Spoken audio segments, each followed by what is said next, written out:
Hello, Mike Searles, the comeback coach, here to answer another question, which is today, how do you get clarity on what you really want in life? Or another way of asking the same question is, how can I know what I really want? And you might be surprised at how many people stumble at this question.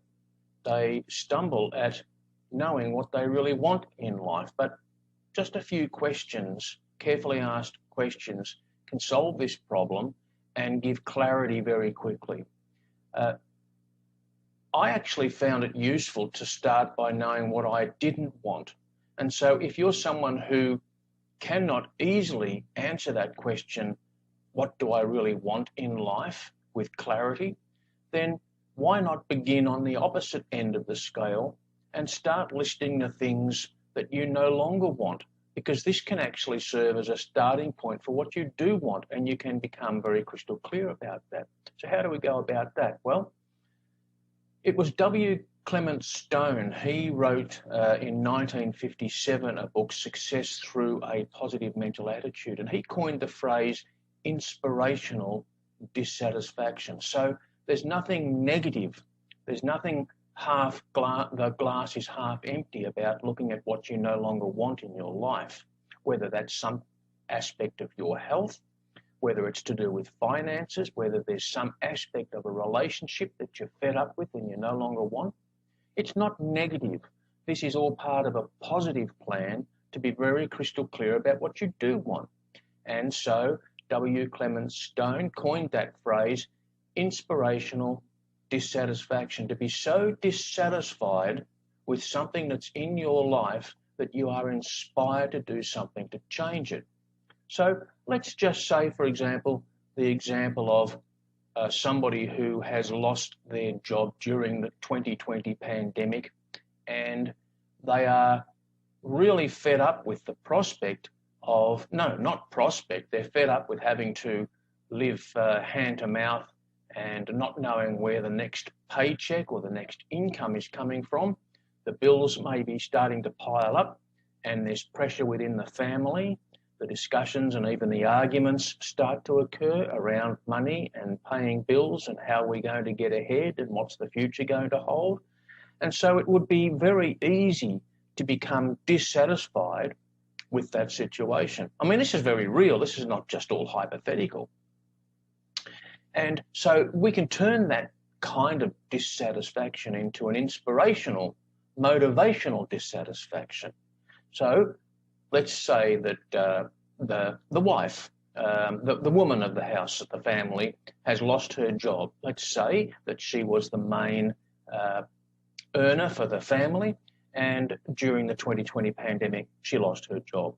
And so the pressure's on, and she is inspirationally dissatisfied, and she makes it her goal, in collaboration with her partner, to resolve that, to set a goal, a mission, what I refer to as a personal mission, to fix that. And let's say in this example that this woman chooses to set herself up to start an online business to generate income.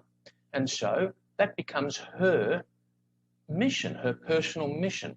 That can then lead to the question, why do you need or why do you want to set up and start an online business that can start generating income, even to the point of replacing or surpassing the income earned when you were employed and having a job? And so the answer might be, and this is a make-believe, but the answer might be, well, because if I don't start bringing in some dollars, or if we as a family don't start having income coming in to replace the lost income from the job, we are seriously looking at not being able to pay our mortgage within a few months. Okay, so what would that look like? Well, it would mean that we would be faced with possible foreclosure on the mortgage and then possible eviction. All right, so that's very understandable. How serious that could be. But here's the question now.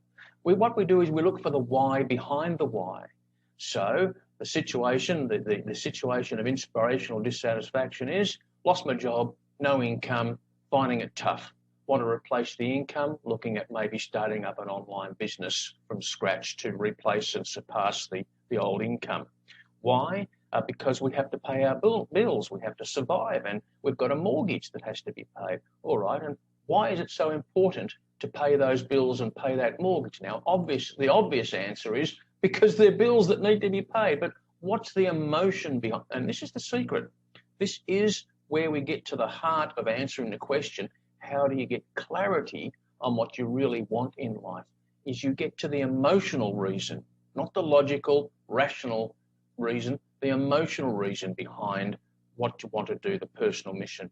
And so the emotional reason could be the why behind the why. In this made-up example, could be the woman says, well, it was 2 years ago that my partner and I, we separated due mostly because of money and arguments about money and how I was mismanaging money. And I made a promise to my partner then that no matter what, absolutely, I will always make sure that we have an income coming in and that the money for this family is managed properly. I made that promise, I made that commitment, and I must stick to it. And there it is. There's the real reason, the real why behind the why. That is where that person in that made-up example would have instant clarity on what they really want in life. Yes, they want the income.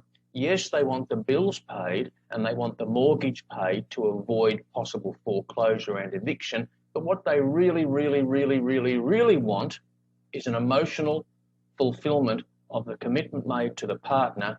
I will never, ever let this family down again to do with financial decisions or financial mismanagement, etc. And that's the why behind the why.